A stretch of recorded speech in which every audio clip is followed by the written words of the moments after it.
اچھا شیعہ لوگ کیا کہتے ہیں کہ متع اس لیے جائز ہے کہ زنا بغیر گواہوں کے ہوتا ہے, متع گواہوں کے ساتھ ہوتا ہے. بھائی زنا گواہوں کی موجودگی میں کر لو, اس میں کیا جا رہا ہے؟ فرق یہی ہے زنا میں اور نکاح میں کہ زنا میں وہ طوائف پابند نہیں ہوتی. اور ہم متع کو بھی حرام کیوں کہتے ہیں؟ ہم کہتے ہیں دیکھو کہ اگر ٹیمپریری جو نکاح ہوتا ہے جس میں کچھ وقت کے لیے ہوتا ہے, یہ اگر حلال ہو گیا نا تو زنا کا چوپٹ دروازہ کھل جائے گا. آپ کو کسی طوائف سے منہ کالا کرانا ہے تو آپ کہو گے بھائی ایسا ہے کہ میں 2 دوست لے کر آتا ہوں, وہ دونوں متع کا ایگریمنٹ کر رہے ہوں, تو ان کی موجودگی میں تم سے متع کا ایگریمنٹ کروں گا 1 رات کا, 1 رات تک تم میری پابند ہو. تو یہ تو وہی ہو گیا نا زنا. تو بڑی جو بنیادی فرق ہے نکاح میں اور زنا میں کہ نکاح میں جب عورت آئے گی تو ہمیشہ کے لیے باؤنڈ ہو گئی وہ. اب جب تک آپ اس کو ڈیورس ایک شرعی طریقے سے اس کو چھوڑنے کا طریقہ اختیار نہیں کریں گے کہیں نہیں جائے گی وہ. یہ بیسک بنیادی فرق ہے.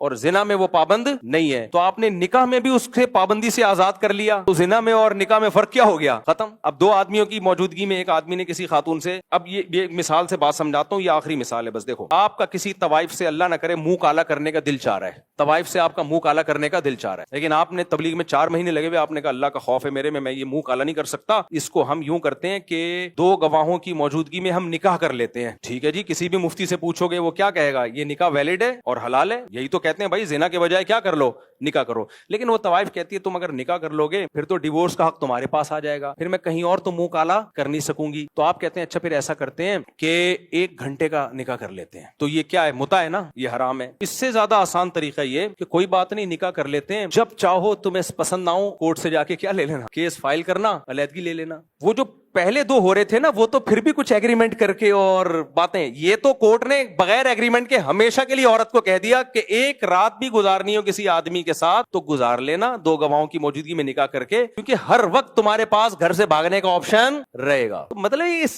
اسلام کو سمجھنے کی کوشش کرو کہ یار یہ اسلام اس بےہودگی کی اجازت دے گا, اس بےہودگی کی اجازت دے گا اسلام؟ بیوقوفوں والے قانون مسلط کر دیے ہمارے اوپر.